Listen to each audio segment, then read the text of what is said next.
বরিশালের গৌরনদীতে নলছিড়া ইউনিয়নে নলছিড়া ক্রেডিট ইউনিয়নের নির্বাচন চলছে। আমি যদি আপনাদেরকে একটু বলতে চাই যে ধারাবাহিকভাবে গতানুগতিক যে নির্বাচনগুলো চলছে এবং আমরা যেগুলো দেখছি যে লোকশূন্য, তবে এই একটি সমিতির নির্বাচনে যেখানে ভোটার সংখ্যা রয়েছে 1359, কিন্তু তাদের সমর্থক এবং দর্শক হাজার হাজার। আমি যদি চারপাশে একটু ঘুরে দেখাই যে এই পাশ থেকে যে সড়ক রয়েছে এবং এই সাইডেও যে সড়ক রয়েছে, তীর ধারণের ঠাঁই নেই, যেখানে সাধারণ মানুষ এবং ভোটাররা দেখতে আসছেন এবং নানান ধরনের যারা বিভিন্ন পদে অংশগ্রহণ করেছেন এই নির্বাচনে তাদের পোস্টারে ছেয়ে গেছে এই নির্বাচন যে এলাকা, এই স্থলটি। এবং এখানে আমার পাশেই রয়েছেন যারা সভাপতি পদে প্রতিদ্বন্দ্বিতা করছেন এবং সাধারণ সম্পাদক এবং যারা ভোটার রয়েছেন, যারা দর্শক রয়েছেন, সবাই সাথে কথা বলবো। তবে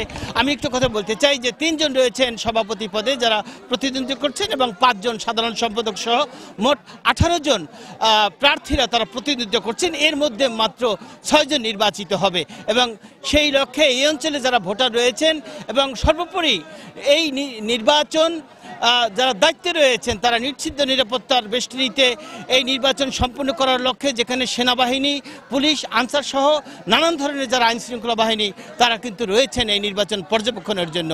তো আমি প্রথমেই কথা বলতে চাই যে আল মামুন স্বপন, তাকে দেখছি যে আপনার কি প্রত্যাশা রয়েছে বা যারা আপনাকে ভোট দিয়ে নির্বাচিত করবে তাদের জন্য আপনার কি করণীয় থাকতে পারে?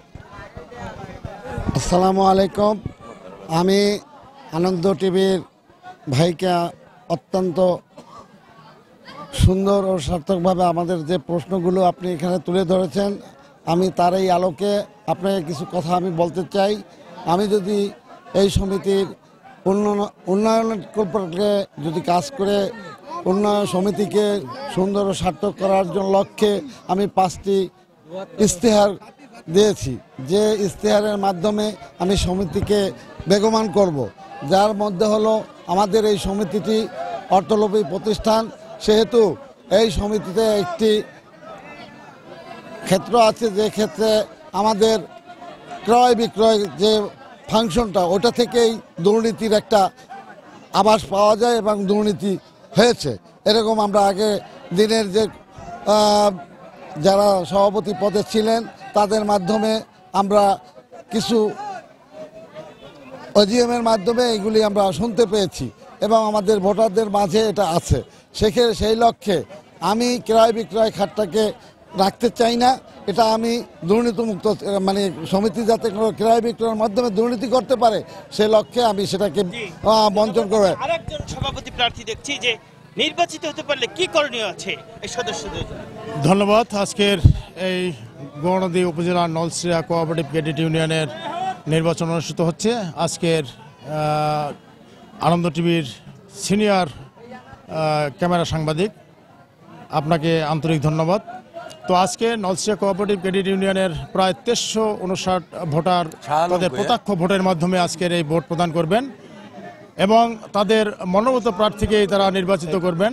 আপনারা জানেন যে ইতিমধ্যে 1913-14 আর্থিক বছরের নলছিড়া কোঅপারেটিভ ইউনিয়ন বাংলাদেশ গণপ্রজাতন্ত্রী বাংলাদেশ সরকার কর্তৃক একটি রাষ্ট্রীয় পুরস্কার অর্জন করে এবং সে সময় আমি নির্বাচিত সভাপতির দায়িত্ব পালন করেছি। তো আমি চাই এই সমিতির নূতন নূতন প্রোডাক্ট এনে এই সমিতিকে আরও ভালো কিছু করার জন্যে এবং যে অর্জন এই প্রতিষ্ঠান করেছে, আমি চাই যদি আমি নির্বাচিত হতে পারি তাহলে এটা আন্তর্জাতিকভাবে সারা বিশ্বে ছড়িয়ে যাবে যে এই অজপরাগায়ের এত বড় একটা সমিতি আজকে সারা বিশ্বে ছড়িয়ে গেছে। এই অঞ্চলের মানুষের আর্থিক প্রতিষ্ঠান, তাদের যে আশা আকাঙ্ক্ষার প্রতিফলন এই প্রতিষ্ঠানের মাধ্যমেই ঘটবে, এটা আমি আশা করি। সাধারণ সম্পাদক রয়েছে আমার পাশে, তিনি প্রতিদ্বন্দ্বী প্রার্থী করছেন SM মনিরুজ্জামান। আপনি কত বছর ধরে এই সমিতির সদস্য এবং পিছনে কোনো সময় এই সাধারণ সম্পাদক ছিলেন কিনা? যদি আপনাকে নির্বাচিত হতে পারেন কি প্রত্যাশা রয়েছে সংক্ষিপ্ত আকারে বলবেন। আমি এর আগেও সাধারণ সম্পাদক ছিলাম। আমার সদস্য বয়স এই সমিতিতে আজকের 22 বছর। তো আমি সদস্য হওয়ার পরেই 1 বছর 6 মাসের মাথায় আমি নির্বাচন করে এই সমিতির প্রথম নির্বাচিত সম্পাদক ছিলাম। আমি যে কাজকর্ম করেছি সেটা সমিতিতে রয়েছে। ইতিপূর্বেই আমি আমার এই সম্পাদক পদে নির্বাচিত হতে পারলে 7টি ইশতেহার আমি দিয়েছি। আমি চাই টেকসই উন্নয়নের জন্য সমবায়ের কোনো বিকল্প নাই, অতএব সদস্যদের আশা আকাঙ্ক্ষার একটি প্রতিফলন ঘটাবো এবং এই সমিতিকে সম্পূর্ণরূপে আমি দুর্নীতিমুক্ত রাখবো ইনশাল্লাহ। এবং এই সমিতিটা আপনি জানেন যে এই সমিতি হচ্ছে এই দেশের হিন্দু, মুসলিম, বৌদ্ধ, খ্রিস্টান সকল জাতির, এখানে আওয়ামী লীগ বলেন, বিএনপি বলেন, জামাত বলেন, জাতীয় পার্টি বলেন, সকলের এই সমিতি সবসময় আমি দলীয়করণ মুক্ত রাখার চেষ্টা করব যদি আমি নির্বাচিত হতে পারি। এবং যদি এটা আমি করতে না পারি সেদিনকের আমি এখান থেকে বিদায় নিয়ে চলে যাব। ধন্যবাদ। যেমনটি বলেছিলেন যে এই সমিতিতে কোনো ধর্ম বর্ণ নেই, কোনো দলমত ঊর্ধ্বে এই সমিতির যারা সদস্য রয়েছেন তারা, এবং আজকের এই নির্বাচনে যারা প্রার্থী তারাই নয়, যারা এই নির্বাচনকে পর্যবেক্ষণের দায়িত্বে রয়েছেন বাহির থেকে, তাদের মতামত জানবো। কি দৃষ্টিতে এই নির্বাচন দেখছেন? ধন্যবাদ আলামিন আপনাকে, যে এত সুন্দর একটা পরিবেশে আপনি এটাকে কভার করতেছেন। তবে আজকে যে উৎসব মুখর পরিবেশ এবং এই নলছির ইউনিয়নের কোঅপারেটিভ ক্রেডিটের নির্বাচন, আমিও বিশেষ করে শুনে এসেছি যে খুব উৎসব মুখর পরিবেশে একটা ভোট গ্রহণ চলছে। আমি এখানকার ভোটারও না, আমি অত্র ইউনিয়নের একজন জনগণ। তো আমি শুধু এই পরিবেশটা দেখার জন্য আসছি। বাট ভোটারদের কাছে আমার একটা মেসেজ হলো এই, যেহেতু এটা নিম্ন মধ্যবিত্ত এবং মধ্যবিত্ত পরিবারের একটা প্রতিষ্ঠান, এই প্রতিষ্ঠানে 10 টাকা 20 টাকা করে করে আজকে তারা কোটি টাকা এনে দাঁড় করিয়েছেন। আমি ভোটারদের উদ্দেশ্য বলবো এতটুকুই, যে ভোটাররা অন্তত 200, 500, 1000 টাকার উৎকোচের বিনিময়ে অসৎ কোনো লোককে এখানে নির্বাচিত না করে।